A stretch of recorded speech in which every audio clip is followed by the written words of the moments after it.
And finally, okay, my controversial, triumphal finish. We have concern over the unintended consequences of paper trails for DRE voting systems and concerns that Texans have lost their collective memories about the security risks inherent in paper ballots. 3 points quickly. Having each citizen leave the polling place with a detailed record of his or her votes cast is an invitation to unions and ISDs to intimidate the voters and their families, okay, to have it done. We had testimony in the House Committee on Elections last session on that very thing going on from ISDs. If you don't want your husband to lose his job, vote our way. Now, if they have proof, it's over, folks.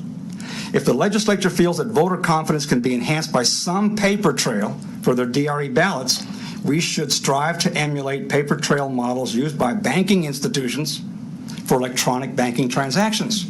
The bank doesn't send you a photograph of the currency that represents the $2,000 you just deposited. They send you a slip of paper with a summary. If we could do a summary that said you voted in 27 of the 30 races on the ballot, okay, and your votes are recorded, good. God, I got a receipt. So, wait a minute. No, I didn't skip 10 races. I'll go back and ask about it. Okay? Keep it so we protect the right to vote a secret ballot if the voters insist on that. If the legislature is tempted to move Texas back to paper ballots as the primary form of voting, then it needs to restudy the elections of Lyndon Johnson and Al Franken to the U.S. Senate, to name just two of many, many examples. Paper ballots historically are the election format most vulnerable to fraud. Not possible fraud, not maybe what happened, what has actually happened.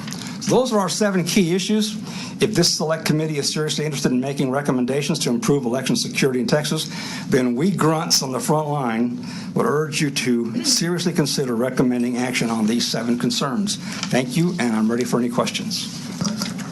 Mr. Chairman. Thank you, Mr. Vera. Senator Birdwell. I would simply ask Alan, if I may, this was the handout given to us at the beginning of your testimony, but it's not a summation of your. No. Do you have yours for the? Could you provide that to us for the record? You have it, right? Yeah, you have it.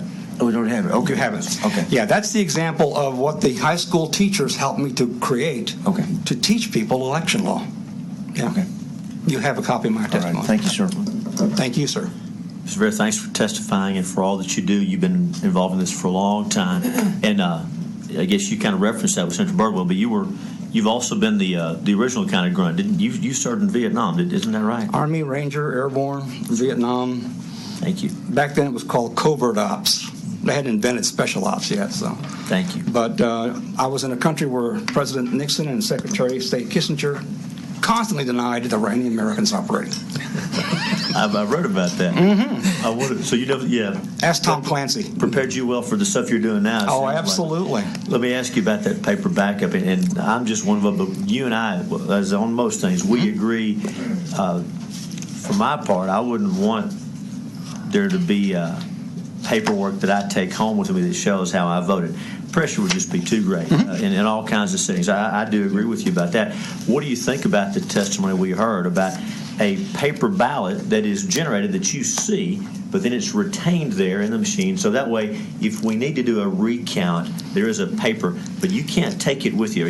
Just tell me, are you more comfortable with that? Let me back up for a second.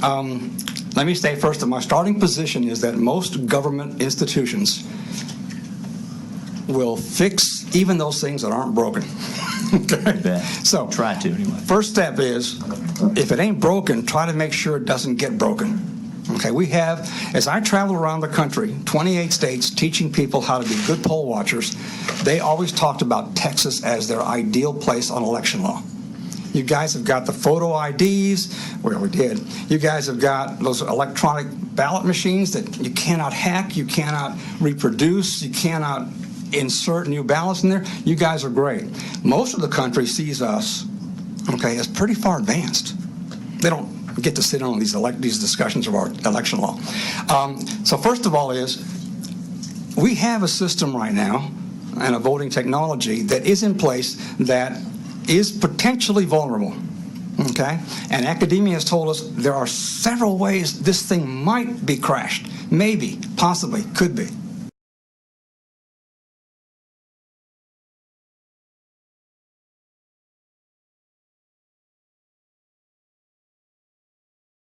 So first of all we have a system right now and a voting technology that is in place that is potentially vulnerable. Okay? And academia has told us there are several ways this thing might be crashed. Maybe, possibly, could be. Okay? Great. Let's prepare for that and fix it. Before we go and completely move to a completely different system that has to be retried.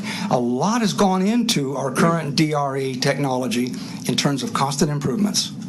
It's constantly been vetted. And I got to tell you, whenever there's a recount in Harris County, I'm the one, my troops, we go down there and we do the recount.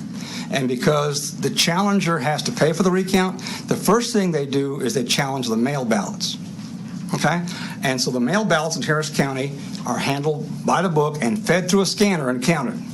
Every time we do a recount on mail ballots, we find changes because the scanner messed up. Okay?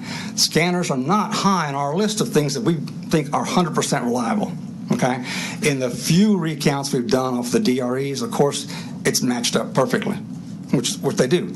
But just so you know, they print out. Every machine prints out every single ballot cast on the machine in paper form. And we go through and hand count it and come up with the answers. So, are those possible? Yeah, they could be attractive. Do I want Texas to spend $191 million moving away from something that's not broken yet without first trying to fix what we got and seeing if it can be fixed? I don't know the answer to that. That's above my pay grade. I'm just a grunt. Thanks for your testimony and for serving. Any other questions for Mr. Vera? Thanks. Mm-hmm.